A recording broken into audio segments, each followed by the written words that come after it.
Bonjour à tous, je vous fais cette petite vidéo à la demande de Johan qui a souhaité que je vous parle un petit peu de la relation entre les joueurs et les arbitres. Il m'a demandé de vous dire ce que les joueurs en général n'appréciaient pas chez les arbitres et au contraire ce qui marchait très bien. Donc pour ma part en fait ce qui me dérange un petit peu dans l'arbitrage c'est le jour où pendant un match un arbitre me dit concentre-toi sur ton jeu. Je trouve que c'est une phrase qui n'a pas du tout de sens à ce moment-là dans un match, surtout dans un match de haut niveau où tous les acteurs sont extrêmement concentrés. Et du moment que l'arbitre fait partie intégrante du jeu, parler à l'arbitre ou demander quelque chose, pour moi, il n'y a aucun rapport avec la concentration.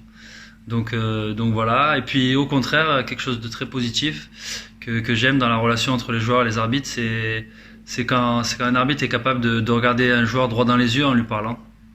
Ce qui devrait être normal tout le temps, mais qui ne l'est pas, qui n'est pas fait tout le temps. Mais quand c'est fait, c'est vraiment très appréciable. Et même si on n'a pas tout le temps de discuter entre joueurs et arbitres pendant un match, je trouve que les petits moments où il y a ce relationnel, je trouve que c'est très bien quand c'est fait avec un regard dans les yeux et voilà, avec l'attention que ça apporte. Donc voilà, bon stage à tous et à bientôt, salut.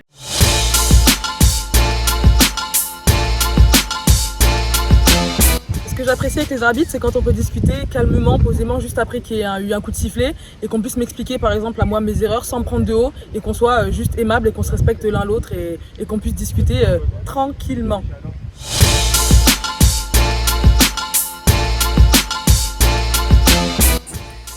Bonjour, alors à la demande de Johan, je vais répondre à ces questions concernant l'arbitrage.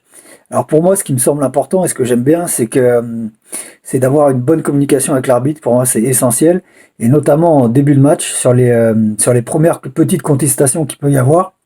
S'il y a tout de suite un dialogue qui s'instaure en expliquant les choses, même si c'est rapidement, avec un ton pédagogue, euh, en général, par expérience, je trouve que ça s'est toujours très bien passé derrière, dans un sens comme dans l'autre, parce que ça met un ton calme à la rencontre et enfin au rapport entre le coach et l'arbitre.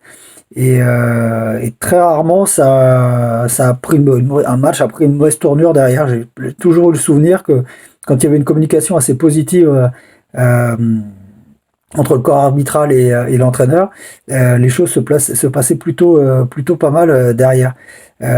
Voilà, ce qui est pas forcément le cas quand sur un début de match, il y a une contestation et qu'on est pris de haut, qu'on ne répond pas, qu'on nous ignore dès le début. Alors ça, on peut le comprendre si on a contesté 7-8 fois dans le match et qu'à la fin, l'arbitre, forcément, il peut pas tout gérer.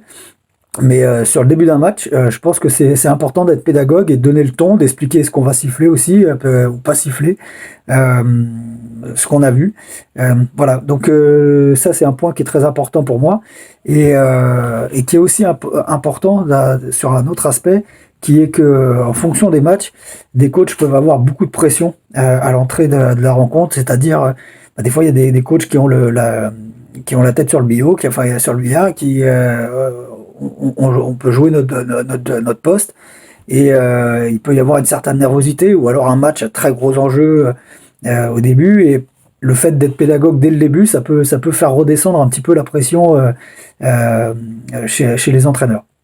Et le deuxième point que moi j'apprécie, c'est quand il y a une erreur manifeste qui est pas sifflée ou qui est sifflée, qu'on vienne nous dire bon on s'est peut-être trompé, on va être vigilant, parce que ce soit les coachs, que ce soit les joueurs, que ce soit les arbitres, on fait tous des erreurs et voilà, on peut les admettre. Alors attention à pas les admettre comme moi ça m'est arrivé cette année avec dans les 2 dernières minutes un panier important qui aurait dû être validé pour nous, et parce que un des joueurs de l'équipe adverse avait touché la planche et la balle en phase descendante, enfin le ballon avait déjà touché la planche, et il nous accorde pas le panier, et puis sur le repli défensif il me dit bah c'est pour moi. Bon là, alors c'était très honnête de sa part, mais le problème c'est que bon, le match on le perd, et voilà, là c'est des moments où il faut peut-être pas pas être aussi honnête. Mais en tout cas, voilà, dans le cours du jeu, c'est quelque chose que j'apprécie, et c'est pas parce qu'on se trompe qu'on n'est pas bon. Donc voilà un petit peu ce que je voulais dire. Au revoir.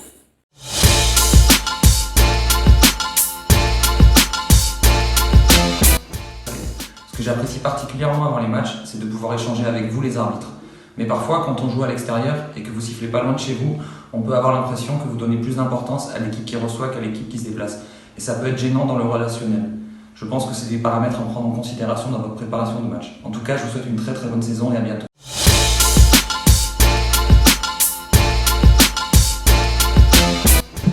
Bonjour à tous, bonjour à toutes, bonjour Johan.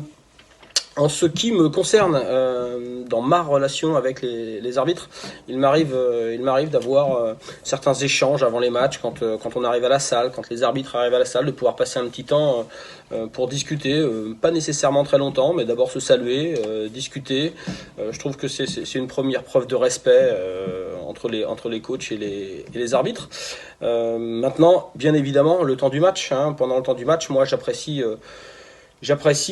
lorsqu'il y a une communication. Et la communication, elle peut se faire de plusieurs façons. Elle peut être verbale, discuter, échanger quelques mots, même si je sais bien que vous ne pouvez pas le faire trop souvent.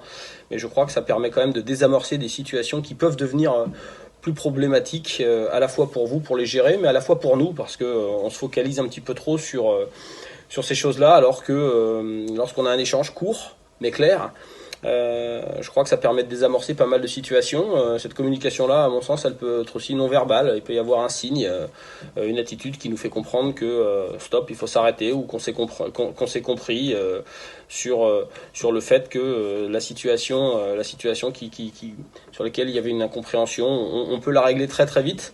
Alors que l'absence de communication, je crois, engendre des tensions qui sont toujours plus importantes, des frustrations, de l'agacement, et vraisemblablement de notre part également, nous, coachs.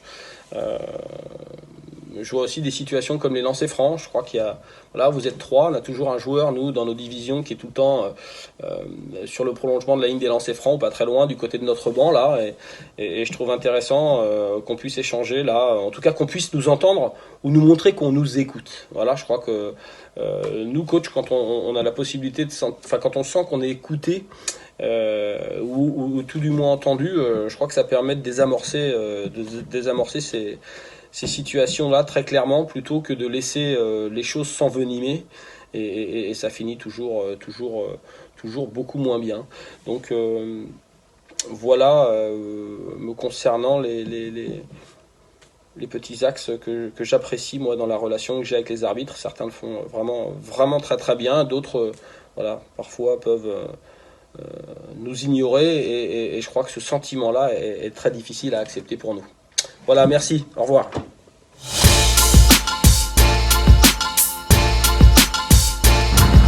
Bonjour à tous, Marco Pellin, ancien basketteur professionnel qui jouait à Pont-de-Charluy et qui maintenant est à Saint-Vallier. Voilà, j'avais juste un petit message pour vous, c'était simplement de vous dire que moi ce que j'aime chez les arbitres, c'est quand ils sont humbles, tout simplement, qu'ils montrent qu'ils ont la même passion que nous, qu'ils n'arrivent pas avec des têtes fermées au match, qui tout le long du match pensent à faire les justiciers, même si c'est eux qui doivent contrôler le match. Mais il y a une manière de le faire et de garder cet esprit, voilà, l'esprit du sport, l'esprit positif. Pas rentrer dans le négatif, pas rentrer dans le combat avec les joueurs, même si nous on a aussi nos défauts. Nous bien sûr on est dans la compétition et on est tout le temps dans l'intensité, mais je pense que si vous arrivez à adoucir ce qui se passe sur le terrain, le message sera toujours mieux reçu. Voilà, bonne chance à tout le monde et à bientôt. Ciao.